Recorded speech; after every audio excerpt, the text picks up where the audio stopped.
Shoutout sa'yo, ano, nagbago na tayo ng image ngayon, idol. Tawa ka dyan. Huwag kang tatawa, I see you. Humahalakhak ka. I was surprised.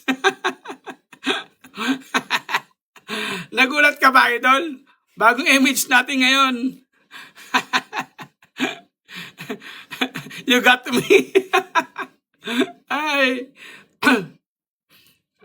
Di ba, bago na tayo. Rev Lips pen, idol. Rev Lips. Parang masyadong akong nasisilaw sa kagwapuhan ko. My goodness. Hindi pa lang kagwapuhan, kagandahan.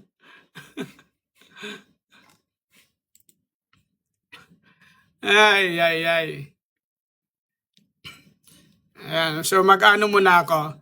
Bago tayo kantahan, mag-play muna ako ng mga